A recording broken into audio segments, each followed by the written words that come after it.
Small business is about courage, risk-taking, independence, and we small business owners are survivors. Everybody has an idea for a business, but how do you take that idea from mind to market? This is the place to learn. Small Business School with Hattie Bryant. It's a new kind of school. Together we'll learn about business from the inside out, from the people who've done it. We'll meet the men and women who are today's pioneers and quiet heroes. Their lives are the textbooks. Our classroom is the world. Small Business School is made possible by support from IBM. We're not just for big business anymore. At our website, built just for you, discover how technology can move your business forward. When it's your business, everything matters. IBM. And the United States Postal Service, delivering the promise to America's 23 million small and growing businesses. We're where you live your life. We're where you run your business. Hi, I'm Hattie Bryant. Every week we introduce you to a veteran small business owner.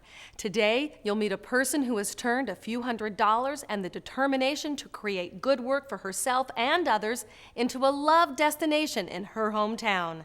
Learn what it takes to start, run, and grow a business. Step into our masterclass with Lorraine Miller. Our main goal is to create beauty in the world. We saw the mission of this company with our own eyes. We were surrounded. Even on a cold January day in Salt Lake, where the garden center Cactus and Tropicals is located, we saw what 45 people do day in and day out, and they don't seem to get tired. Their mission is to create beauty. Thank you. You're welcome. Thank you. You want to get them when they're in bud so that you'll have it for the longest amount of time. People have plants because they want to enhance their space. With this purpose for being in business, Lorraine Miller, the founder and owner of Cactus and Tropicals, has attracted creative people who love what they do. This is Claire Patterson. Okay. He's our buyer. This guy has to spend over $1 million a year on product. Semis are coming 3 times a week. He's got to mix orchids with palms. He knew nothing about it, and he just does an incredible job. Well, Ask this guy a question. I'm going to ask him. I'm going to ask him right now. Well, how did you learn what you know today? I've got to attribute the majority to Lorraine Miller. I think she's really taught not only myself, but I think the majority of the people here, just a tremendous amount. Very good people caring about what they do, who have a million ideas on their own. Move all over, Lorraine. Yeah. We're going to tell you how to do this. Get out of the way. Yeah. And in fact, our new customer service counter, one of my employees designed. We used to have probably about 6 foot of space, and really busy times we were treading all over each other, so we decided that we needed something where we could service the customers a lot better. And So Lorraine never came to you and said, think of a way to take care of the customers better. You just dreamed it up. actually, right. We were sitting in the office one day, and I kind of mentioned that we'd like to spend the money to do a big counter, and she just kind of gave me this blank stare. She didn't say no, but she just kind of gave me a blank stare. She was bracing herself to find out how much this was going Right. to cost. So I knew it was a no, not a no, but possibility. Let her mull it over. Okay. And she did. I worked at another plant store, and I like this one better, so I wanted to come work how here. is this different? It's different because Lorraine really cares about her employees. And the other place just was sort of, I don't Sell know, it was plants. haphazard, sell plants, water plants, and it wasn't fun. Fun is very fundamental here. Fun is fundamental. Yes. I like that. Fun is fundamental. Is that a slogan? Or is this No, your it inner isn't. your inner thought? Fun is fundamental. If people aren't having fun, then they're not going to come to work and do their best, right? Yeah. I mean, work should not be grueling. Work should be pleasant. It's nice to come to work and want to work with the people who you're with and enjoy what you're doing. Okay, so is fun freedom? Yes. It is. I worked for Yeah. a big corporate. I worked in the corporate world for about 11 years, and you're just a number. And you come here. Each one of us has our own opinion. And everybody What voices happens, it. yeah, we everybody, do. everybody We do. disagrees. Diplomatically, Yeah. but we do voice it. But what I noticed here is she lets us, if we have a certain interest or a certain talent, we use it. Well, there's a couple of lessons that came quickly to me. One is, if I want freedom and I want to be creative and I want to grow, then I certainly want to create that atmosphere for other people. Number two is, a point comes for any person in business that you can't do it by yourself. And so you're dependent on other people. And my main job now is to teach my people my philosophy, or to have them share it with me, to find people who share it. And then once I have that group, then they take the bull by the horns, they go by themselves. And Why do you think so many small business owners don't understand what you've just said? That it's the people that are going to do the work? Lots of things, Hattie, but they all come from the same premise, which is that employers and employees are enemies. They're in a war, and one has to outwit the other. And you see that evidenced in so many things that happen today. For example, there's a lot of conversation among business owners that the work ethic is poor. I believe that we create that. People who come into our offices to service us, janitors, plant waterers, whatever, we treat them terribly. And then we wonder why they don't want to come to work the next day. So I think we are creating the work ethic that we hate. But the other thing is, we don't do anything to educate people about how small business succeeds, and we don't give ownership to people who work there in its success or credit to them. So I've tried to play that a little bit differently, because I start from the premise that I can grow my business to a certain point, and then after that I'm stuck because I can only juggle so many balls at once. I run the numbers. Okay. Tracy Hansen, the office manager, is one of the people Lorraine depended upon early. Well, when I first started here, there was 4 people, a parking lot for 4, and we have 45 people and a parking for 45, so it's grown quite a bit. When you came here, things Yes. were a certain way, and now they're very different. Very different. What are some of the differences? Well, at one time, me and Lorraine shared a phone. We had one computer for all of the work. You had one telephone? One telephone that we shared between each other. Now, wait a minute. You came to work for Lorraine straight from a huge corporation. I did. What was going on in your mind, your heart, your soul, when you thought, I got to share a phone? I just came from a place that had thousands of phones. Well, I thought it was a small company, and coming from a corporate world into a small business, you expect there to be more things than there are, I guess, more telephones and things like that, but Well, was it worth the change? it was, very much so. So even though you went from zillions of phones and zillions of people and lots of opportunity, perhaps, you came to this little tiny business. My first thought was, what am I doing? No. Right. Right. Which a lot of people, and the reason I'm asking these questions is a lot of small business owners that find it difficult to recruit good people. And to get somebody like you, because someone like you may feel there's not enough stability here, or I'm not gonna go anywhere. Why should I go to this small business? So you tell me, why should someone go to work in a small business? Well, in a small business, you have more interaction between all the employees. You get to know more information about what's going on in the company that's not held back from you. It's more open book than it is sit at your desk, do your job, and get paid. There's more involvement in what goes on and what is decided in the company. Okay. And it's more satisfaction. It is. You feel like you've input into the company and you've made a difference. Do you feel like you and Lorraine are more than just co-workers? Oh, yes. She's my friend, definitely. A lifetime friend. If you needed her, she'd be there. She would, and I'd be there for her. Boss is a 4-letter word to Lorraine. She started her business because she had a boss who told her to stop asking questions and get back to doing what she was told to do. This experience is etched in her psyche, and she vowed she would never treat another human being the way she had been treated by that bad boss. Lorraine's goal at Cactus and Tropicals is to deliver to customers more than they paid for, and to do that by finding people who'd want to work in a place where they are given guidelines but not rules. The staff at Cactus and Tropicals is expected to ask questions, create, improvise, and serve customers with little or no supervision. Lorraine has cut her regular schedule to only a few days a week and is teaching everyone how to read a balance sheet, how to do sales forecasting, how to measure individual and team productivity, and how to earn performance-based bonuses. This is not rocket science, but it definitely looks and sounds easier than it is. To apply Lorraine's genius to your business, you have to get out of the way and let others take the lead. You have to let them make mistakes. You have to be the teacher, leader, mentor, not the boss. Boss is a four-letter word that is not allowed at Cactus and Tropicals.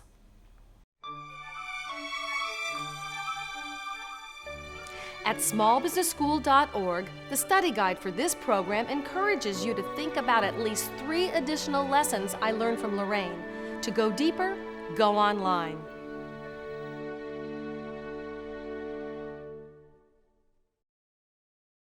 I had been a history major at the university here. Then I was a VISTA volunteer and did civil rights work in the late 60s. Came back, didn't want to get a job as a school teacher, and just got a job as a lab technician up at the medical center here. And I was interested in what we were doing, and I kept asking my boss what the blip on the screen meant or what was the purpose of the experiment we were doing for the day. And he always said, Lorraine, just get your woolly head out of the way and don't ask questions. You'll never understand this. Ooh. So 6 to 9 months went by, and I started feeling very suppressed, and felt like if I stayed in that position, I would be kept at a kind of a level of learning that I would never be able to reach above. So my father was an entrepreneur, and I kind of had seen that, what that meant a little bit, and I decided one morning I'm going to open my own business. So when you said, aha, I'm going to start my own business, you knew what you were in for. Well, I understood nurturing a business because he used to say, after dinner, he'd say, who wants to drive past the shop with me and make sure the doors are locked and the lights are out? Or on Saturday morning, he'd say, who wants to go down to the post office with me and get the mail? So I understood the taking care of. I didn't understand the long hours, the hard work. I had about $1,500 in my retirement from my job as a lab technician. I woke up one morning, it was Mother's Day actually, and I said, I think I'll open a plant shop today. And then this little inner voice said, if you don't do it right now, you're going to chicken out. So I jumped in my car, and I went and found a space, and I rented it. Well, how did you know where to start? How did you know where to go? I didn't know anything. Okay. Let's get, you know, All right. I was You nothing. started from I was zero. total innocence.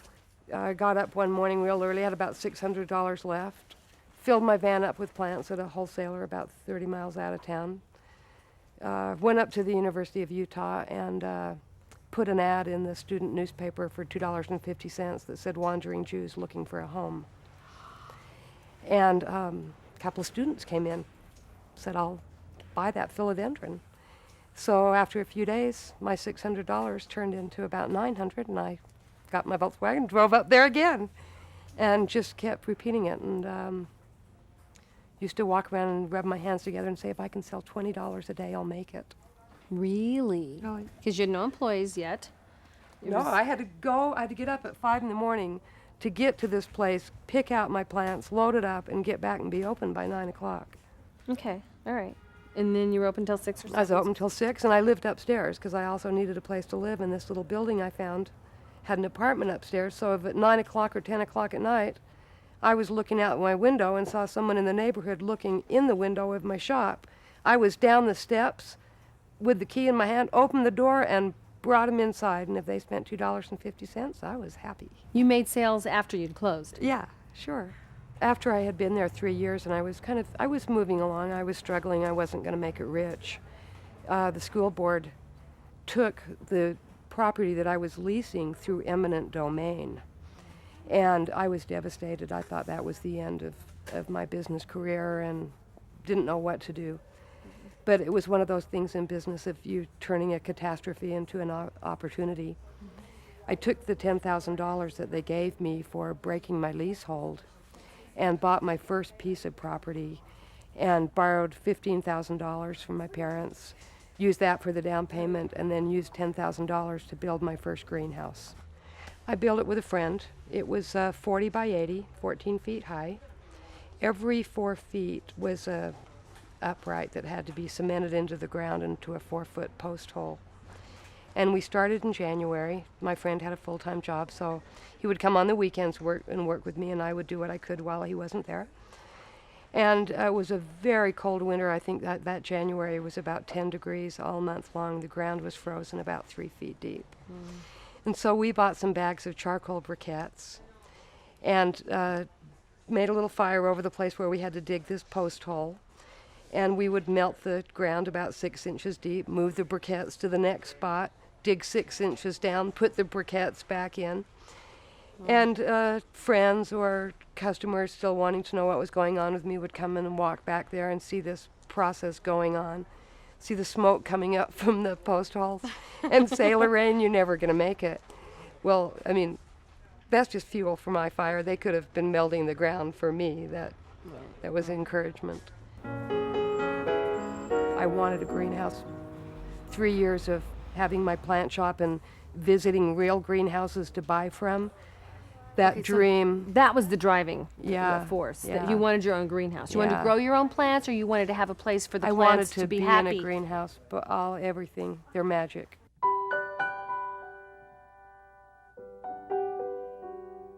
I mean, you're sitting with me in my greenhouse right now. Doesn't it feel wonderful? Doesn't it feel tropical? I mean, we're in Salt Lake City. It's 30 degrees outside. It's snowing, and I feel like I'm in Hawaii.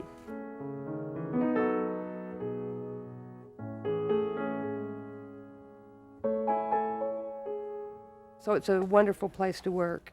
It just feels great. And then if you do have plants for a long period of time, they love it too, and they do great. And as my accountant told me, rather than lowering the price of something that sits on the shelf, it's grown a foot, so you can raise the price.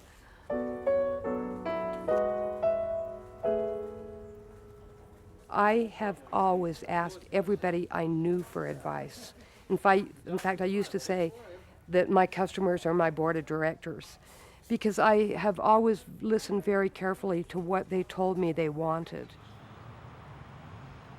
When did you add a gift shop? Well, the idea of enhancing plants with bringing the garden into the home or your home into the garden just seemed like a natural evolution or flow, what goes with plants. So we started out with the concept of buying things for the garden, wind chimes and bird houses and things that seem very directly related. But again, listening to our customers and yielding to what they wanted, we now sell more picture frames and candles than anything. You're kidding. So people come for a plant, then they come out over there, then they come in here and buy a picture frame and a candle. Right.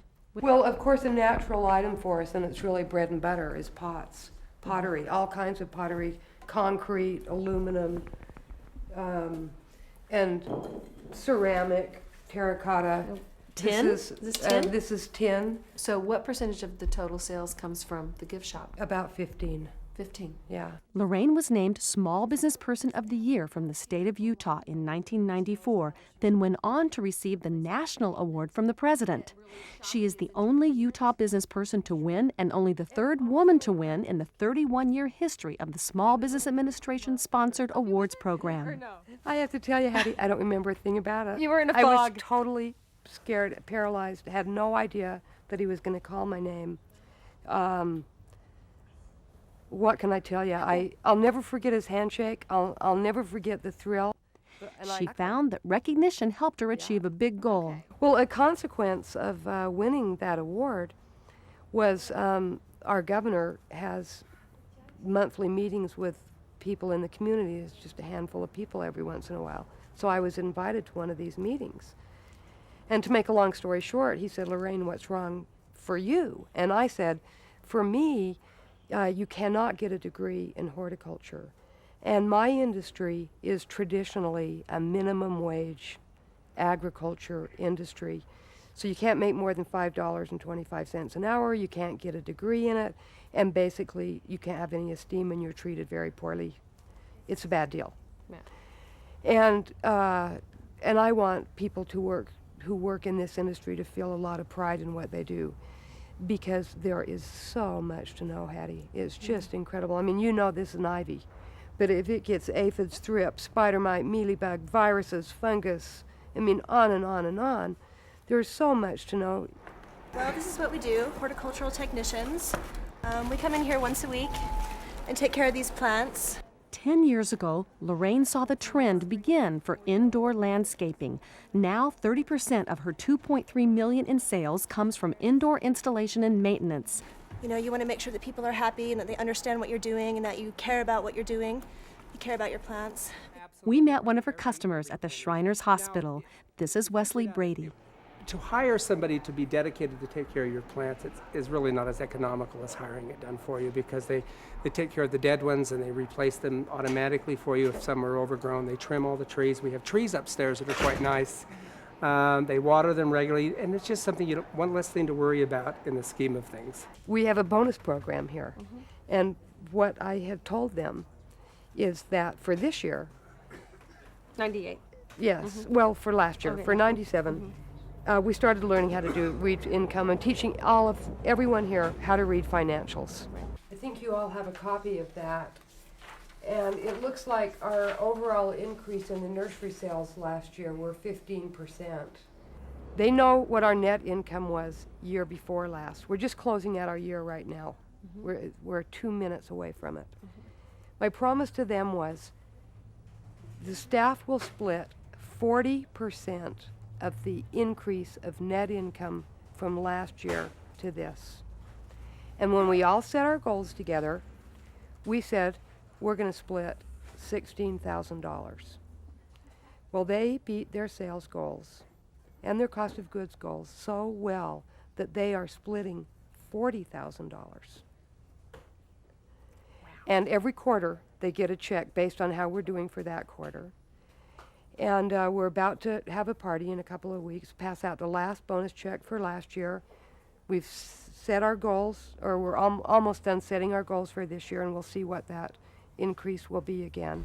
It's scary to think that we might be able to do the same increase just because we had such a huge jump last year. Well, what kinds of things are we going to do this year that we didn't do last year that would make a difference?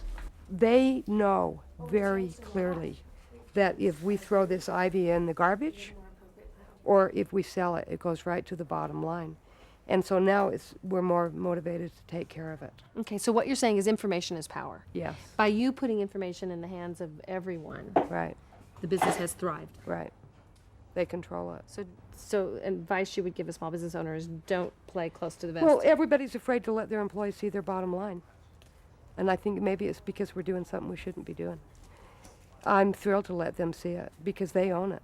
They've created it. And you know the neat part about it, Hattie, is that they know how hard I've worked to build it up to this point. And sometimes it's them that's saying, take more, Lorraine. Yeah. Why don't you go get a new car? You don't, you know, they want it for me too. I think there is so much mutual respect and trust going on here that, you know, while I want it to be better, their lives to be better for them, they want that same wish for me too. So it's pretty wonderful. I'm pretty happy. Yeah.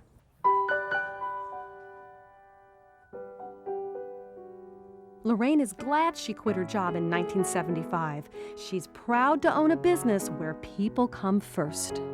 What owning your own business does is it gives you an opportunity to self-actualize. It gives you an opportunity to be whoever you are. When you work for a big corporation and you're putting the papers in the slots that they tell you, nothing in your creative spirit, nothing in your soul, nothing in your own desire to grow can happen there. You know, but when you get into a small business that is greedy to hear your ideas, you know, then you have an opportunity to say, God, this is something about me that is in my heart and I didn't even know it was there. I've been pushing this paper into this slot for so long. This is a place where everybody can self-actualize. Most of the ideas or things that we do here come from the staff. You know, I'm not saying I don't have input. I do. And maybe my input is to say, those are such great ideas. I have nothing to say. But everybody here has an opportunity to be the very best they can be. They can be free and they can be creative, and there is no limit to it.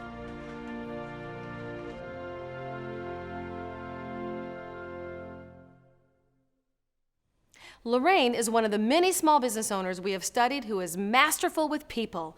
You can read the transcripts of this program and others, plus experience our entire library in streaming video online at smallbusinessschool.org. See you next time.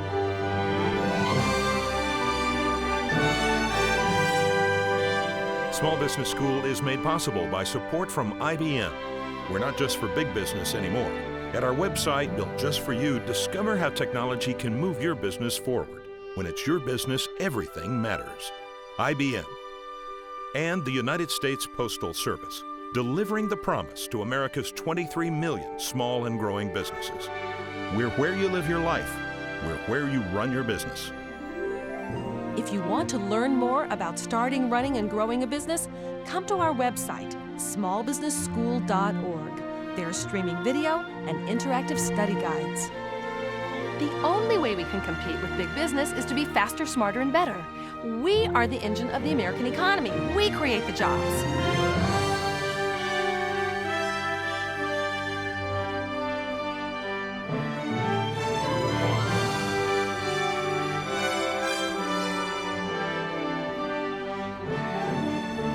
Small business is about big commitment. It's about sacrifice and struggle.